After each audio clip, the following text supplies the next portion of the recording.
पीले दांत वाली बहू। रंजना कभी ब्रश नहीं करती थी। उसे कितनी बार उसके माँ बाप ने डांटा, लेकिन उसका कोई असर उस पर होता ही नहीं था, जिस कारण से उसके दांत पीले पीले हो जाते हैं। शादी के बाद। अरे बहू, वैसे तो तुझ में कोई कमी नहीं है, पर तेरे दांत इतने पीले कैसे हैं बेटा? कैसे मतलब? कोई सर्जरी थोड़ी ना कराई है। वो तो क्या नाम, मैं ब्रश नहीं करती थी तो पीले हो गए। अब क्या करूं? आप कहें तो लाल करवा लूं या फिर काले? यार ये क्या है, क्यों माँ से लड़ रही हो? लड़ रही हूँ? अरे मैं लड़ रही हूँ या ये बोल रही है कि दांत पीले हैं, पीले। अरे तपस्या थोड़ी ना की है इन्हें पीले करने के लिए। बकायदा ब्रश नहीं किया है 20 साल तक, तब जाकर। छी, कैसी बात कर रही हो?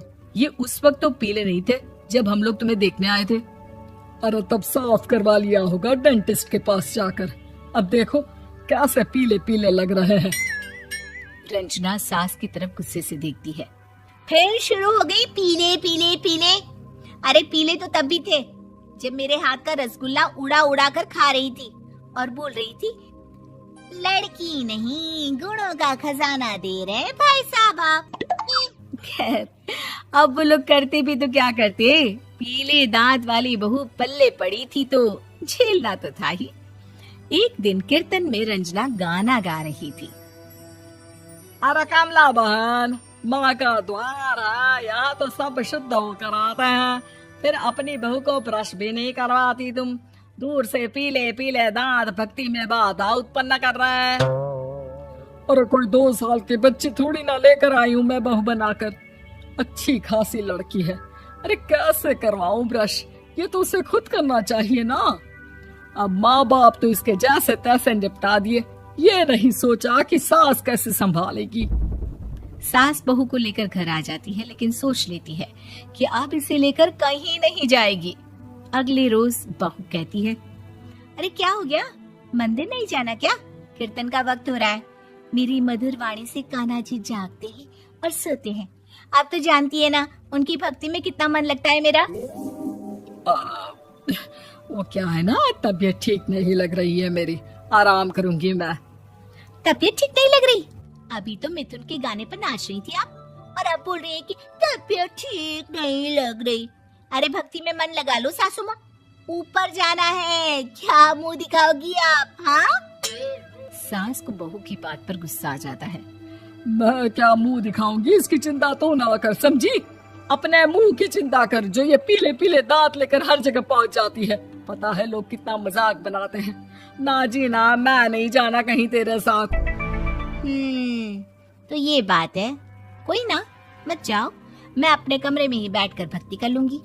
ऊपर वाला दांत थोड़ी ना देखता है, मन देखता है, भावना देखता है। और अरे बस बस, तू सब कुछ दिखा, बस ये सफेद चमकदार दांत ना दिखाना किसी को, है? जा यहाँ से। बहू को सास की बात का कोई फर्क नहीं पड़ता, वो तो जैसी थी वैसी ही रह जाती है। सुबह नहाकर किचन में खाना बनाना, फिर खाना खाना, कीर्तन भजन करना और सो जाना। एक दिन, माँ जी मैं सहेली के घर जा रही हूँ, शाम को लेट आऊंगी। हाँ हाँ तो जाना, मैंने कौन सा तेरी आरती करनी है घर पर बैठकर। रंजना सहेली के घर जाती है, जहाँ वो पार्टी में जाने की तैयारी कर रही होती है। अरे शिखा, कहाँ जाने की तैयारी कर रही है? मैं गलत वक्त पर आ गई क्या? अरे नहीं यार, उल्टा सही वक्त पर आई है। मैंने ये साड़ी और ज्वेलरी निकाली है यार, शाम को इनके ऑफिस की एक पार्टी में जाना है। बताना कैसा लग रहा है ये सब? नहीं यार, इस ड्रेस के साथ तो वो वाली ज्वेलरी अच्छी लगेगी। हाँ हाँ सही बोल रही है, मैंने ध्यान ही नहीं दिया। वैसे तो हमेशा से मस्त फैशन सेंस रखती है।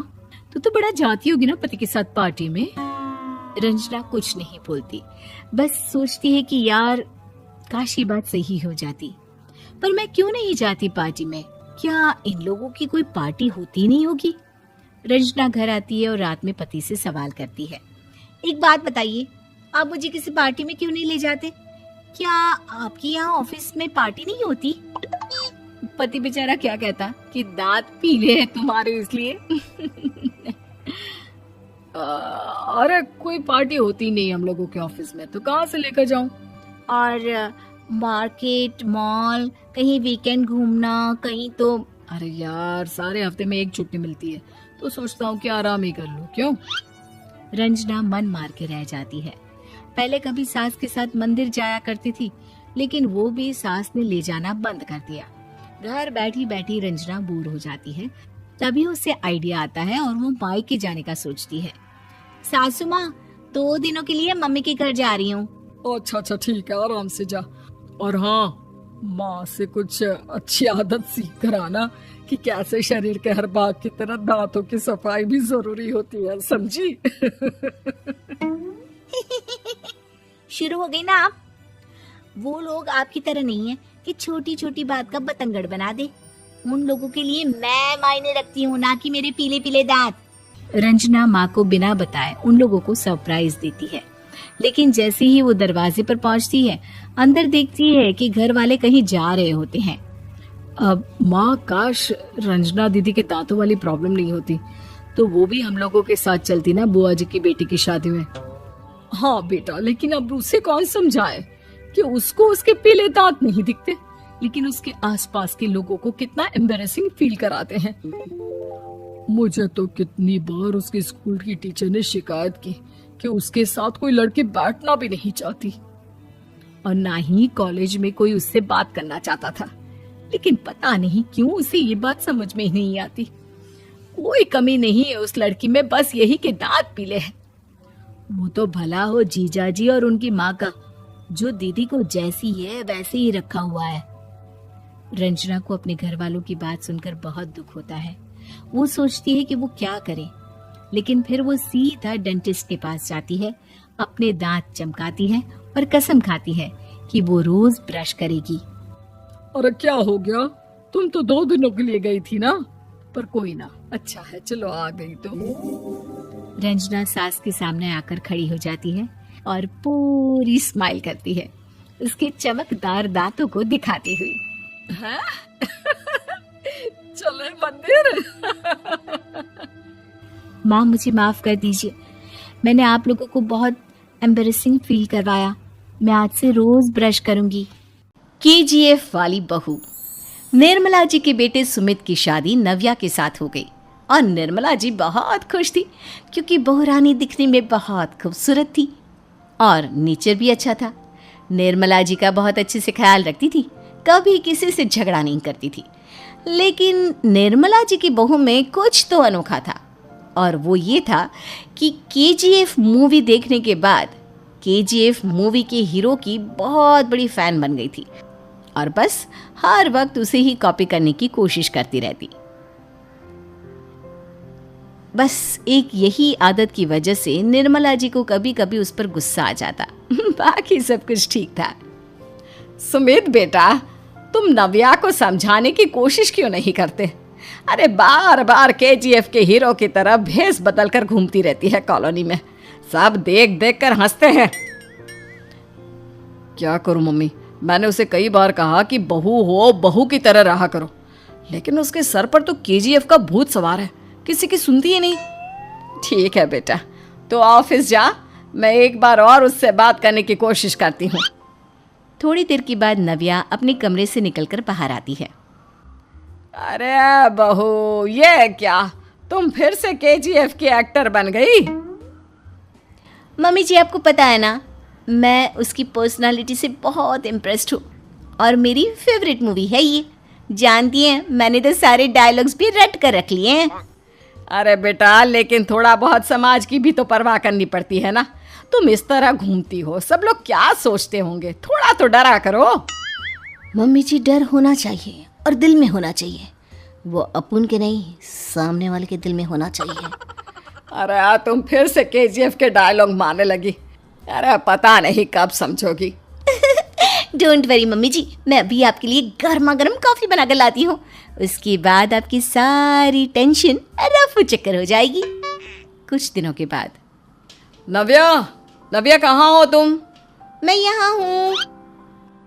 अरे क्यों इस तरह KGF का हीरो बनकर घूम रही हो? कभी तो मेरी बीवी बनकर रह लिया करो।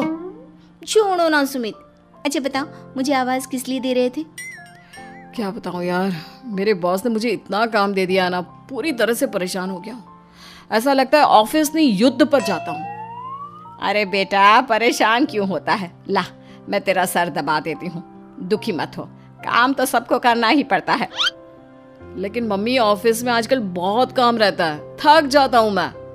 जानता है बेटा, जब तू छोटा था ना, तो मैं ऑफिस और तुझे संभालने का सारा काम करती थी, तब मुझे भी ऐसा ही लगता था। लेकिन कुछ दिनों के बाद सब ठीक हो जाएगा बेटा। सही कह रही है मम्मी जी। तुम अपने आप को ऑफिस में काम करने की वजह से योद्धा समझते हो, लेकिन जानते हो, इस दुनिया में सबसे बड़ा योद्धा एक माँ होती है। अरे ये डायलॉग तो मैंने कहीं सुना है। जरूर सुना होगा। केजीएफ फिल्म का डायलॉग भला किसने सुना नहीं होगा? हे भगवान, कोई मेरी बीवी के सर से केजीएफ का भूत उतार दे। कुछ दिनों के बाद नव्या, सुमित तो ऑफिस चला गया। एक काम करते हैं, हम दोनों मार्केट चलते हैं, मुझे कुछ शॉपिंग करनी थी। ठीक है मम्मी जी, मैं अभी तैयार होकर आती हूँ। थोड़ी देर बाद नव्या फिर से केजीएफ फिल्म के हीरो की तरह गेटअप रखकर आ जाती है। अरे तुम फिर से ये बन गई। चलिए ना मम्मी जी, आप जानती है ना, मुझे ऐसे रहना बहुत पसंद है। प्लीज प्लीज प्लीज मम्मी जी। अच्छा ठीक है, चलो। मार्केट में निर्मला जी को उनकी एक सहेली मिलती है। अरे निर्मला, ये तुम किसे साथ में लेकर घूम रही हो? लगता है फिल्म का हीरो निकलकर तुम्हारे साथ आ गया है। मेरी बहन, क्या बताऊं, ये फिल्म का हीरो नहीं है। अच्छा, ये तुम्हारा बेटा होगा। बहुत दिनों से देखा नहीं ना, इसलिए पहचान नहीं पाई मैं। अरे नहीं नहीं, मेरी पूरी बात तो सुनो। ये मेरी बहू है नव्या। है? लेकिन दिखने में तो ये बिल्कुल केजीएफ के एक्टर की तरह नजर आ रही है। हाँ, वो क्या है ना, इसे इसी तरह रहना पसंद है। क्या बात है बहू, शहर में इस तरह घूम रही हो, तुम्हें बिल्कुल भी अजीब नहीं लगता? लोग तुम्हारे बारे में क्या कहेंगे? आंटी जी, जो शहर में रहने आता है ना, वो उसके बारे में सीखता है, और जो राज करने आता है ना, वो शहर को अपने बारे में सिखाता है। और मैं इस शहर को अपने बारे में सिखा रही हूँ। अरे ऐसा ही कुछ तो केजीएफ पिक्चर के हीरो ने भी बोला था ना अपनी फिल्म में। ये हुई ना बात, सही पहचाना आपने। केजीएफ फिल्म के हीरो का ही डायलॉग है ये। निर्मला जी और नव्या को मार्केट में शॉपिंग करते करते शाम हो जाती है, और शाम को घर लौटते वक्त एक सुनसान सड़क पर अचानक से एक चोर उनके सामने आकर खड़ा हो जाता है। चुपचाप अपना सारा रुपया, माल, पैसा मुझे दे दो। क्यों दे दे पैसे? तुमने दिए क्या सामान खरीदने के लिए? ओए चुप कर। और इस तरह बहुरुपया बनकर क्यों घूम रहा है? अरे घूम रहा नहीं, घूम रही है, बहू है ये मेरी। लेकिन देखने में तो तुम्हारा बेटा जैसा लगता है। वैसे कुछ भी कहो, बेटा है बड़ा हैंडसम। अरे चुप कर, कहा ना बेटा नहीं, बहू है मेरी, बहू है। अच्छा ठीक है, तो ऐसे कहता हूँ, तुम्हारी बहू बहुत हैंडसम है। ओए मिस्टर चोर, ज्यादा बातें बनाने की जरूरत नहीं है। चुपचाप यहाँ से निकलो, तुम्हें कुछ नहीं मिलने वाला। ऐसी बात है? एक मिनट रुको, ये देखो मेरे हाथ में गन है ना, गन, तुम दोनों का भेजा उड़ा दूंगा। नव्या लपक कर वो गन चोर से छीन लेती है। ट्रिगर पे उंगली रखने वाला हर कोई शूटर नहीं होता, और उनकी औकात उनको चाहने वालों के अलावा और कोई समझ नहीं सकता। क्या बोले रे? ये लाइन तो मैंने कहीं सुना है। अरे सुना होगा, जरूर सुना होगा, क्योंकि केजीएफ फिल्म तो सबने देखी है ना। मेरी बहू तो दिन में 4-4 बार देखती है, उसी का डायलॉग है ये। अरे वाह आंटी जी, बहुत कमाल की है आपकी बहू, चलता फिरता केजीएफ का एक्टर ही लगती है। एक काम करो, अब तुम यहाँ से चलते फिरते बनो, वरना तुम्हारी ये जो नकली गन है ना, इसी से नकली गोली चलाकर तुम्हारा नकली भेजा उड़ा दूंगी। चोर डर के मारे वहां से भाग जाता है। कुछ दिनों के बाद एक दिन सुमित नव्या से कहता है, नव्या, मेरे कुछ दोस्तों ने शहर के बाहर जो बड़ा सा गार्डन है ना, वहाँ पर गेट टुगेदर का प्लान बनाया है। तुम भी सही वक्त पर रेडी हो जाना, हम भी चलेंगे। रेडी होने में तो मैं माहिर हूँ, और आप तो जानती ही है ना मैं कैसे रेडी होती हूँ। नव्या प्लीज, इस बार मेरी बीवी की तरह बनकर तैयार हो जाना। केजीएफ का एक्टर फिर कभी बन लेना। नहीं सुमित, मैं तुम्हारे दोस्तों से पहली बार मिल रही हूँ। मैं अपना असली हुनर तो दिखाऊंगी ना उन्हें, ताकि उन्हें भी पता चले कि तुम्हारी बीवी बीवी नहीं बल्कि एक बहुत फेमस फिल्म का स्टार है, स्टार। ठीक है, तुम्हारी जिद के आगे मेरी कहाँ चलने वाली है। और फिर सुमित अपनी बीवी को लेकर अपने दोस्तों के पास पहुंचता है। यह है मेरी पत्नी नव्या। अरे मुझे तो लगा ये तुम्हारा कोई नया दोस्त है। हाँ, मैं भी बहुत देर से सोच रहा था कि सुमित का नया दोस्त तो बड़ा हैंडसम है। आप लोगों को गलत फहमी हुई है, मैं इनका दोस्त नहीं बल्कि इनकी बीवी हूँ। अगर आप बीवी हैं तो बीवी की तरह क्यों नहीं रहती? आपको देखकर तो ऐसा लगता है जैसे सुमित अपनी किसी कॉलेज की फ्रेंड को लेकर घूम रहा है। अब क्या बताऊँ यार, तुम लोग ही समझाने की कोशिश करो, मेरी तो कोई बात नहीं सुनती। अरे भाभी जी, ये तो बहुत बुरी बात है, रियली वेरी बैड।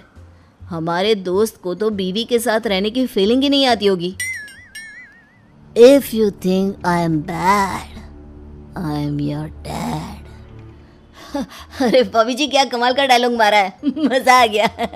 आप तो एक्टिंग भी बहुत अच्छी करती हैं। हाँ, लेकिन बस एक ही इंसान की एक्टिंग करती है मेरी बीवी, केजीएफ के हीरो की, और उसी की तरह रूप बदल बदल कर घूमती रहती है। यार सुमित, तेरे तो मजे हैं, चलता फिरता सिनेमा हॉल तेरे संग चलता है। बेटा, मेरे कितने मज़े हैं और कितने नहीं ये तो मुझे ही मालूम है। ऐसा क्यों कह रहा है यार? सारा दिन डायलॉग सुनने को मिलते हैं और बीवी एक हैंडसम दोस्त की तरह नजर आती है, और क्या चाहिए?